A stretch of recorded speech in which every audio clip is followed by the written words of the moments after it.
Mata upu e tolu, o le amio e tatau i a wā matane, i a loto te tele pe a whaasawaina. Ia whaapea o tau whawhine, ia usiusita i a o tau lava tane. A whaifo ia le whaalongo nisi le upu. Ia maua i lantou i le amio le le a wā, ai le se upu. Pe a lantou wa ai ane i a o tau amio le ngau i a ma le matau. Awana i whaia i le tino a lantou te unga.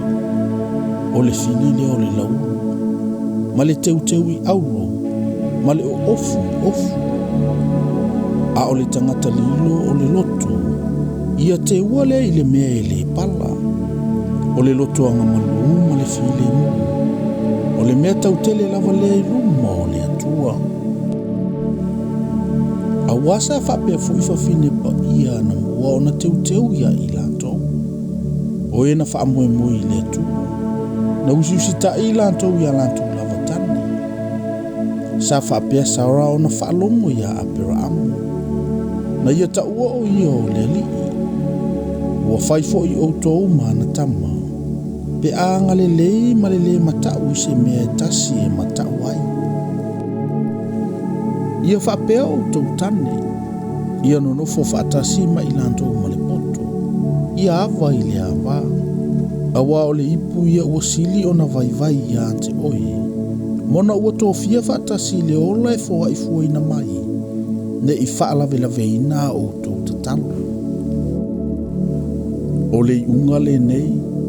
Ia loto ngatasi o tou uma. Ia whealofani. Ia alofa i le auso. Ia muti vale i le alofa. Ia anga le lei. Awa le tau i atu le leanga i le leanga. Po o leanga tele mai i leanga tele atu. Ai au tau whaamanu i atu.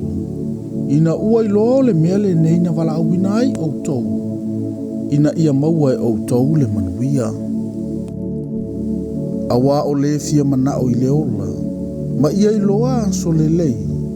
So ia le tau talalo na lau whaivai upu leanga. Ma ona lau ngutu awa le tau talatala wha oli.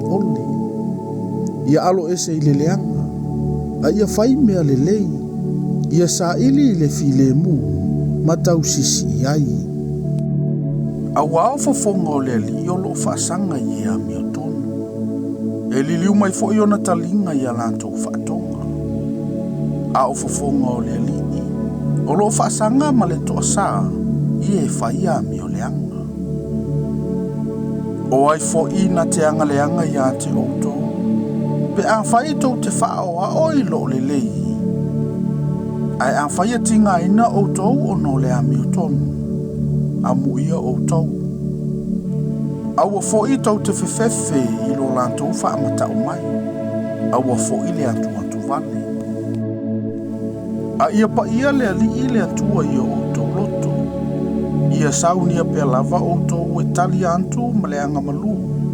Ma le matau ia i lantou uma o e fesili mai ante i lantou. I le wingo o le whaamoe moe o lo i ante outou. Ia i ante outou le loto fuati e ifo le lei. O le mea fo i lantou te whaaleanga ai i ante outou. Peise iwa outou a mio leanga. Ia maasi asi i lantou o e tua i fua la outou a mio le lei. O i anke wiso. Awa a whaia fina ngalo le antua ia tinga ina outou ono le ami o le lei. E sili ona le lei o lea i le tinga ina ono le ami o leanga. Awa o ke wiso fo ina tinga ina o ia whaatasi mo anga sala. O le ami o tonu. O le sui o le ami o le tonu. Ina ia taita ina ia o i tantou i le antua. Na fasi o tia o ia i le tino. A ua whaola ina mai i le anganga. Na ia maliwan tuai. Matala ia tuai i anganga i le fale pui. O ena le whaalongo ana mua. Ina o whaataritali mai le ono sa i o le atua ana mua i ona po onoa. A o sauni ai le waa. Na whaasau ina ai tangata e toa i titi. E toa varula vaia i le vai. O le whaatusa fo i le mea o le papatisonga.